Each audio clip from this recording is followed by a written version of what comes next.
Sino mga taga-follow dito? Yan, paki-ano naman po, no? Paki-type, baka magkapit-bahay tayo. So, lower antipolo po ako actually, no?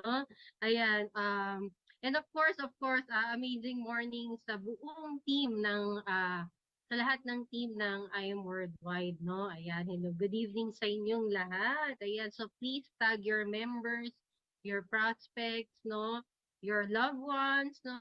Oh, kasi I believe sharing is caring. So share this link sa mga lahat ng kakilala niyo to everyone, no? So anyway, a quick background about myself, no? I'm a preschool teacher by profession. Actually, yung host natin si Mentor Romina, she's my classmate no college. Naging OFW po tayo sa Riyadh. Naging business owner and a housewife. So, hindi po to yung mga rason kung bakit ako nag-join kay I'm Worldwide. Kung isipin nyo, no, from being an employee, an OFW, business owner, kumbaga lahat na yata na-try ko, no? So, ito po, no, this is the reason why I joined I'm Worldwide, no? Pasintabi na lang sa mga kumakain dyan.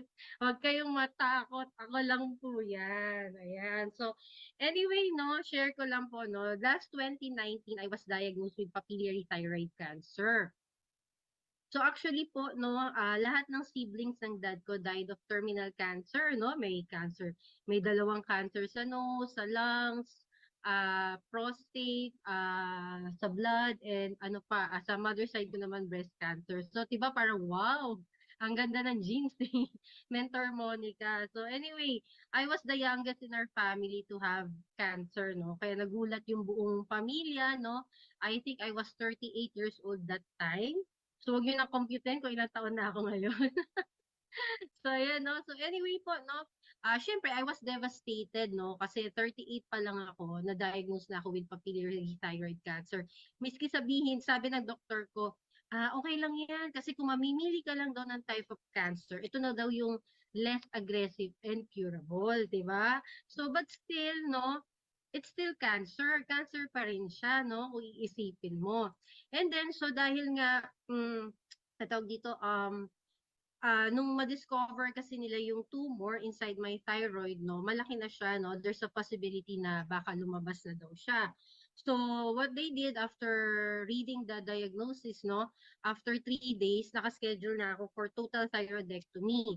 No, meaning they have to remove yung buong thyroid ko. Actually, ang mga surgeon, kung tatanungin nyo, actually, 3 surgeons kaya tinanong ko, no, hindi sila basta-basta nagtatanggal ng thyroid kung makukuha ng gamot or partial. Okay, kaso with my case, they have to remove the whole thyroid. And then after a month po, no, I underwent radiation iodine therapy. So itong radiation iodine therapy, imagine niyo um, I was confined in a two-door room. Bakit two-door? Kasi in between those two doors, there's a space where they put my food, no, my medicine, ganyan. Kasi yung hindi sila basta-basta pwedeng lumapit sa akin kasi yung radiation na ininom ko might affect their health, their body, no? So, if ever may mga nurse, no, or doctors who wants to check on me, they have to wear parang astronaut suit, no? So, ganun katindi, no? Imagine niyo, yun yung pinainom sa akin to cure my cancer, but hindi naman siya talaga, uh, I mean, delikado siya sa mga tao, no? So, very ironic, no? So, anyway, alam niyo naman, mahal talaga ang sakit ng cancer, no? Kahit anong sabihin mong type of cancer, no? Talagang ubusan ng kaban, no? So, imagine niyo no, OFW kami, yung ipon namin, no? So, talaga nasagad po yung peso, yung bank account namin, no? So, imagine nyo, every 2 months, minimum 20,000 yung kailangan namin nilalabas, no? Na money. And sad to say, no, actually, during this, balik ko lang yung photo ko, no? Alam nyo, after the radiation, no, sabi ng doktor ko, hindi ka na pwedeng, hindi ka pwedeng lumabas-labas na or to even accept visitors, no? Hindi pa pandemic this time, pero feeling ko pandemic na, no? Kasi I was stuck in the house, no? Kasi sabi nila, no, because of the radiation, bumaba yung immune system ko. Ngayon, sa in-explain ng doktor ko, dahil mababa na yung immune system ko, yung natitirang immune system ko, okay, syempre yung ipa-fight off niya kung ano yung major illness ko, which is my cancer. Ngayon, if there are certain viruses sa paligid, pag dumapod sa akin yan, magiging malala, no? Kasi wala nang immune system to fight those other viruses, no? Na makukuha ko. Which is true. Kasi ang napansin ko that time, kasi may asthma po ako talaga, no? I mean, nagpa-puff ako ng maintenance ko twice a day, one in the morning and then one in the afternoon. So before ako mag-radiation, pag inaatake ako ng asthma, nebulizer lang or puff lang no maintenance, okay na. But this time, every time na, kasi minsan simple flu lang dyan, pag dumapos sa akin, parang extreme asthma attack na. So imagine niyo wala nang immune system to fight the other viruses, no? So pag nagka-asthma attack ako, hindi na kayang i-nebulizer siya, no? Talaga immediately, parati akong napupunta sa ER, no? Kasi talagang agaw hininga kapag ka ina-asthma ko.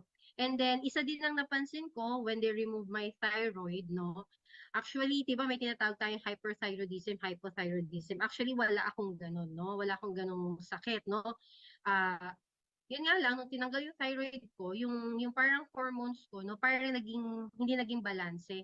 No, there are times na for 2 or 3 weeks, nagiging hyperthyroidism ako, yung bigla akong papayat, nagpapalpitate ako, yung imagine mo matutulog ka, rinig na rinig mo yung palpitation mo,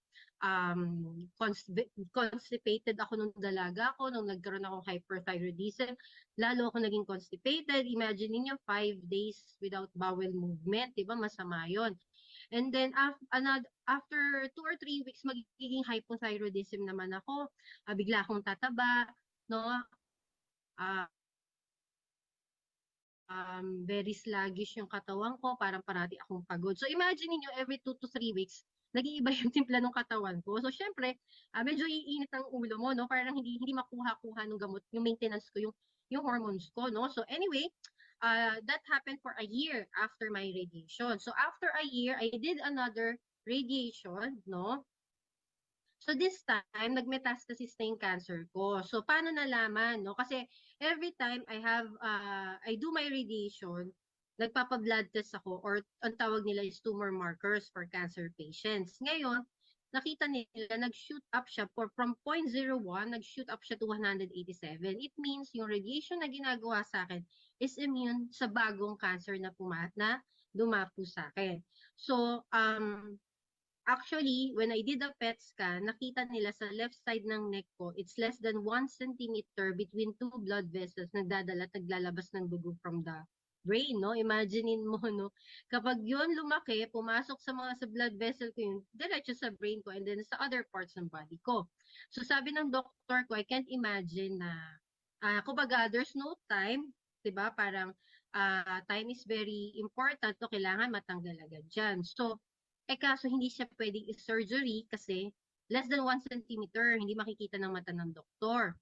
So what happened is, no, pandemic na po ito, no, nag-start, no, pinapunta na ako sa oncologist kasi the doctor that was handling me was an endocrinologist. So this time, punta na ako sa oncology. So when you say oncologist, ayan na yung, di ba, chemotherapy, etc., etc. So nag-start na yung pandemic this time. Imagine niyo mentors, no, when I was walking towards the clinic no onco, no, alam niyo yung mga nakaupo sa labas ng clinic niya, different ages, no, may matanda, may kasing edad ko, may bata, lahat sila kalbo, lahat sila may bucket or supot kung saan sila sumusuka. Kasi di ba yun yung side effect ng chemotherapy. So imagine mo, when I was entering her clinic, no, yun yung na-imagine ko na once I enter that clinic, isa na ako sa mga pasyenteng to, no?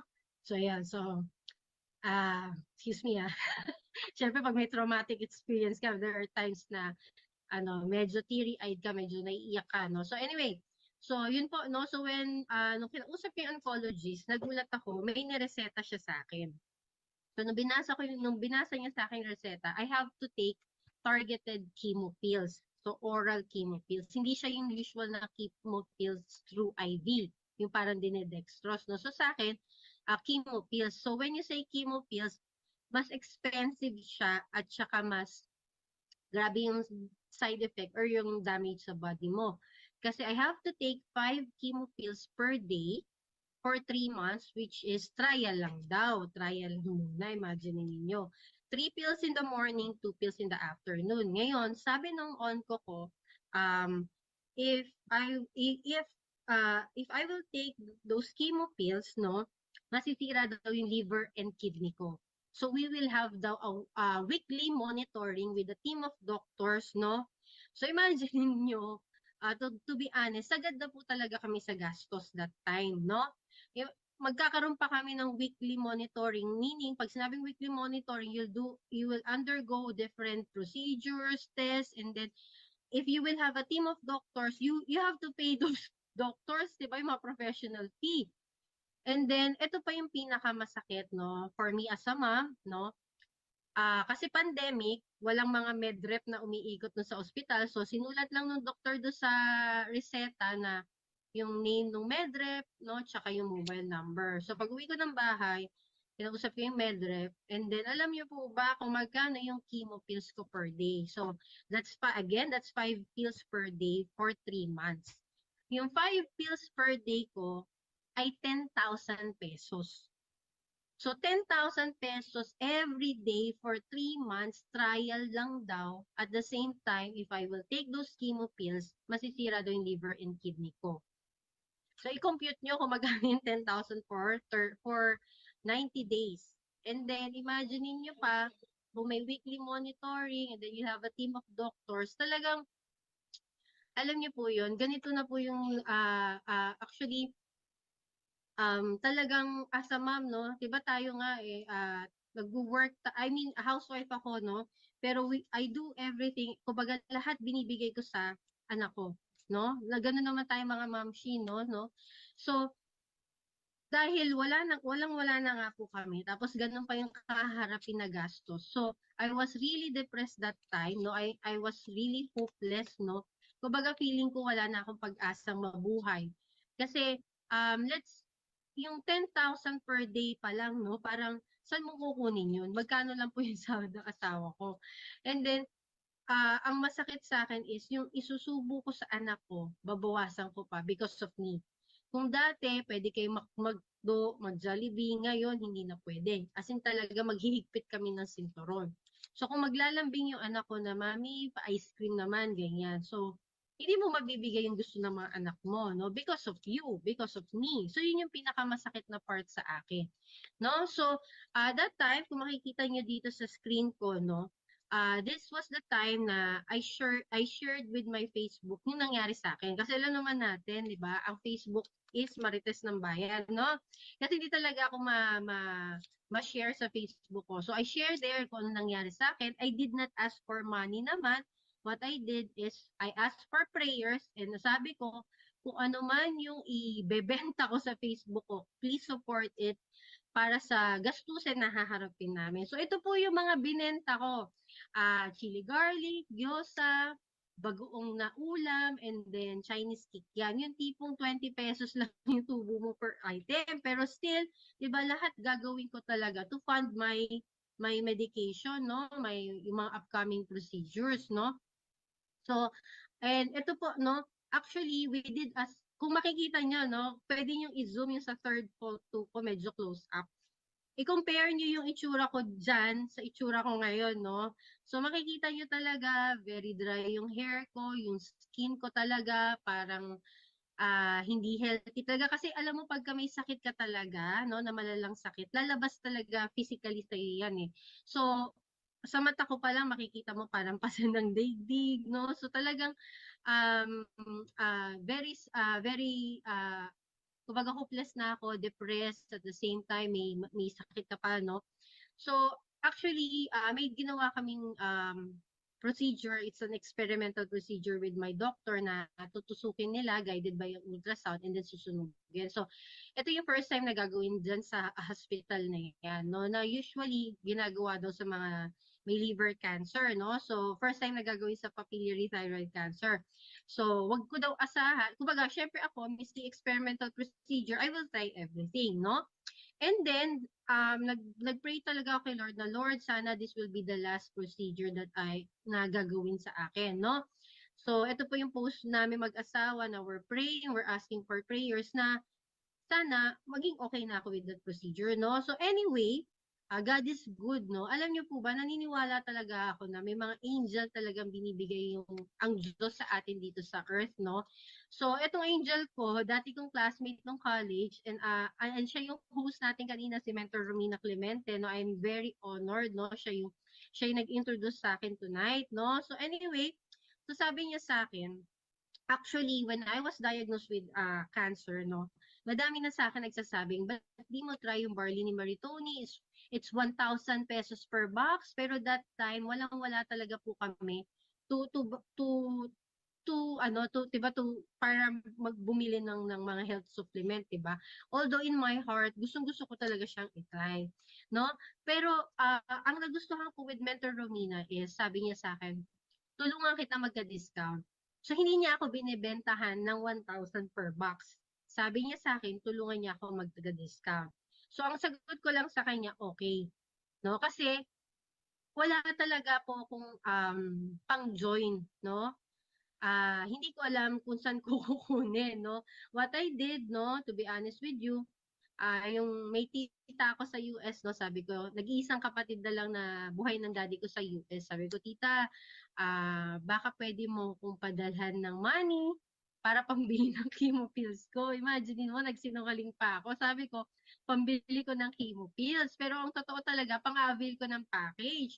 So, syempre, you cannot dictate naman the amount, no? Kung ano lang yung ibigay sa'yo, thank you. So, ang ginawa ng husband ko, nangutang pa siya para mabuo namin yung money to get a package kay I'm Worldwide. So, September 2020, I was a member of I'm Worldwide na. So, yung naka-red na shirt ako, yan yung first time na iinom ako ng barley. So, imagine din niyo yung itsura ko dyan sa itsura ko ngayon. Napakapayat ko. 'Di ba? Kita niyo yung mata ko, parang ang lalim-lalim, no? So, very physically makikita mo sa akin na talagang may sakit talaga ako. And then itong mga succeeding photos, na ito na yung mga siguro may more than a month na akong umiinom, no? Kaya medyo nagkakalaman na, nagmumukha ng tao. Di ba? Medyo nagiging rosy cheek na tayo. So, yan. So, what I did is, kasi may usapan kami ng doktor ko, no? If after a month, hindi bumaba yung tumor markers mo, you have to take the chemo pill. So, ang ginawa ko, nag 3 sachets po ako per day. Okay? And hindi lang po ako yung uminom. Kasi yung eldest daughter ko, matindi yung allergic rhinitis niya. Yung tipong sa sobrang bara ng ilong niya, hindi siya makatulog sa gabi and she has to go to school the next day. So imagine yung discomfort sa bata. So ako, nag 3 sachets per day, yung daughter ko 1 sachet per day. So, by God's grace, alam niyo po, more than 3 years na kami uminom ng barley, hindi na po sinusumpong ng allergic rhinitis yung eldest ko. Hindi na ganun katindi. If ever nasusumpongin siya, magsisneeze siya, magdo-double dose lang siya ng barley. Okay? Within the day, wala na. So, diba? Healthy pa. Hindi na kami nagre-rely sa mga antihistamine. Dati kasi ref namin, punong-puno ng iba-ibang brand ng antihistamine for her. Okay? So, going back to me, no? Going back sa kwento ko, no? Sa akin naman, so nag 3 sachets ako per day. Alam niyo po ba, ito madalas ang kwento ng husband ko pag sinishare niya yung story ko. Ako yung uminom ng barley, pero after 2 weeks daw, siya daw yung husband ko ramdam ng effect ng barley. Diba? So medyo nagtataka kayo, paano nangyari yung Monter Monica? Ikaw yung uminom ng 3 sachets per day, pero after 2 weeks, si husband mo, yung nakaramdam, hindi siya umiinom ng barley that time. Kasi hindi ko na daw siya inaaway. Hindi na daw ako masungit. No, kasi imaginein mo ka, 'di ba? Ang paiba-iba yung timpla ng katawan mo. Syempre, iniisip mo pa na pag hindi naging okay, you have to take the chemo pills, kulang pa sa budget. So, alam mo yon, syempre, magiging moody ka talaga, no? So, it means nawala yung depression ko. Parang naging more energetic ako actually. Dati, parang very sluggish ako pagising ko pa lang sa umaga, parang nagbuhat ako ng ilang sako ng bigas the other day, ganun yung pakiramdam ko. So, ako hindi ko na mamalayan na nagiging okay na yung mood ko, nagiging energetic na ako, maganda na yung disposition ng sarili ko, no, nung siguro kasi nga, may nararamdaman na ako okay sa katawan ko. And then kanina nakwento ko nga na 5 days ako na walang bowel movement hanggang sa nagiging 3 times a week, no? Nagiging every other day, hanggang every day na ako may bowel movements. So talagang malaking improvement sa akin, no? And then at the same time, no, napansin ko parang hindi na nag-iiba-iba yung tipla ng katawan ko. So ito na po yung good news, no? Kasi may usapan kami ng doktor ko, after a month, pag hindi naging okay yung tumor markers mo, you have to take the chemo pills. So after a month, I did another blood test. 90% of my tumor markers went down. So imagine ninyo, um, okay, sige, sasabihin nyo, nag-ano ka nag-experimental procedure ka, Metermonica. O nga, diba? So, eto, nagulat ako doon sa sinabi ng doktor ko. Kasi when she saw my blood result, sabi niya, Iha, anong ginawa mo? So, ako pa yung tinanong niya. At the back of my mind, sabi ko, ano ba yun, Dok? Ang laki ng pinagastos mo sa amin doon sa experimental procedure, tapos tatanungin mo ako anong ginawa ko. Diba dapat ang sagot is, uy, very good, congratulations, nag-work yung procedure natin. Pero sabi niya sa akin, Iya, anong ginawa mo? So sabi ko, yung parang bata kang pinapaamin, sabi ko, Dok, nag-barley ako. So sabi niya, nagulat din ako sa sagot niya, sabi niya, oy, that's good. If you think nakatulong sa yan, continue drinking it. So yun pala, no, yung husband niya na doctor din, yung nag-opera sa akin, no, uminom din pala ng barley. So yun, so hindi po natuloy yung chemo pills ko, 'di ba? So God is good talaga, no? Pwede po bang pa-type dyan, God is good all the time. No, kasi talagang lahat ito ay dahil kay God, no? So dinala niya yung tao and then yung product na makakatulong po sa akin, no? Ayan, so, and then after 6 months, so I nag-continue pa rin ako, syempre kailangan ko na siya for life, no? After 6 months, alam niyo po ba, nag-negative naman po tayo from cancer. So, 4 years na po akong negative from cancer, no? So, palakpakan po natin si God, no? God is good talaga. Actually, kailangan 5 years of consistent negative result bago ka tawagin cancer-free. So, 1 year na lang mga mentors na pag-pray natin yan, and I'm very confident, no, na ma-achieve natin yan. So, ngayon, explain ko naman sa inyo to, no, bakit ba itong quote ni Zig Ziglar is very famous with us, no? You don't have to be great to start, but you have to start to be great. So, no, ito ngayon, no, sa ating mga IM movers and sa mga hindi pa member, no. So, what I did is, kasi when I joined IM Worldwide, I made it clear kay Romina, I will not do the business side. Kasi may business side to. Sabi ko, ayokong gawin yung business side. Gusto ko lang magpagaling. Kasi alam ko na yung ganitong business may napag-join na kami before. So sabi ko, ayoko na. Okay. Bakit nag-iba yung isip ko? No? Kasi ang sabi ng mami ko, so share ko lang pala tong quote, no? Hebrews 13 verse 16, and do not neglect to do good and to share with others, for with such sacrifices God is pleased. And then Proverbs, no?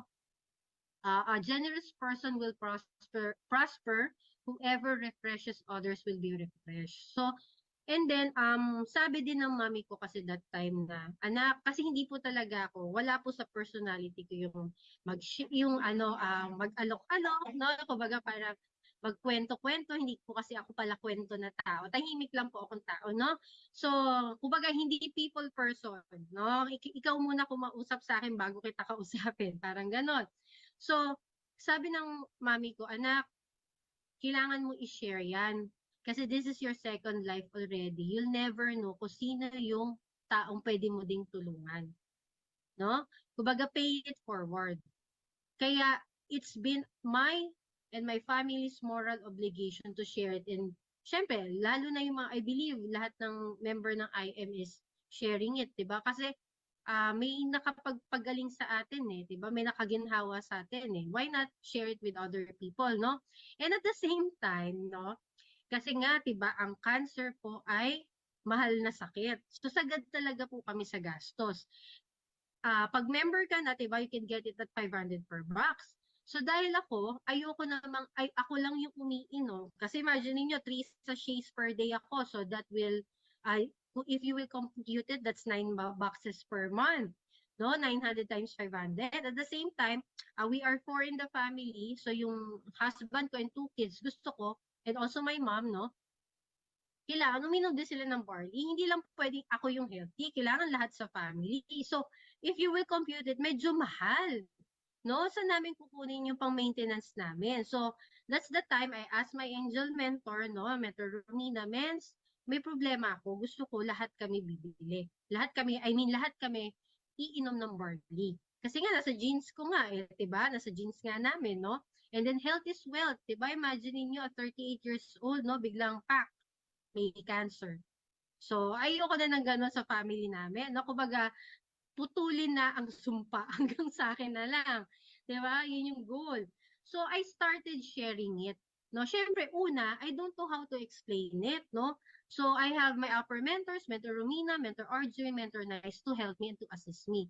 So ang ginawa ko din, no? Miski housewife sa mga housewife diyan, no? Alam ko busy moms, no? Madaming household chores, kailangan alagaan ng kids. Alam niyo, ginawa ko lang habang nagluluto, habang naglalampaso ng sahig, nakikinig lang ako ng mga recorded trainings. No, hindi ko naman siya inuupuan. Yung may marinig lang ako, may matutunan lang ako, miski onti lang, no? So, yun yung ginawa ko until such a time, no? Ayan po, may mga nag-order na sa akin, no? And then, of course, hindi ako nag-stick sa reselling. Once they reorder, that's the time I offer the packages, no? Actually, talagang package talaga una yung ino-offer ko kasi I want them to have the lifetime benefit or na nakukuha ko, 'di ba? So once they decided to get a package, no? Syempre tuwang-tuwa ako na parang may isa ka na namang family na mababago. May isa ka na namang group of family na matutulungan. Kasi yun yung goal eh, one family at a time ang matulungan ng natin lahat, 'di ba? I think that's our goal, no? So hanggang sa nationwide, international, nag-ship tayo. And then, yeah, hanggang ito nga po, no? Ayan, no? Sorry, medyo ano, ang dami kong gustong i-share sa inyo because I felt very blessed, no, na nandito kay I Am Worldwide. Kasi nga, nakwento ko nga sa inyo, diba, nasagad talaga kami sa gastos. No? Alam niyo po ba, because of my reselling, no? I mean, reselling, the commissions I get from I Am Worldwide, hindi ko napapansin na lumalaki pala siya, no? Na nakakahita ko ng bonus. Dumating yung time na nakakapag-McDo kami, nakakapag-Jollibee na kami, hanggang sa nakakabayad na ako ng water bill, electricity bill, market, no? And then makwento ko lang na yung husband ko kasi, very negative siya sa ganitong business. So sige nga, type I am dyan, kung meron kang kapamilya dyan na kasamang negative din sa ganitong business, no?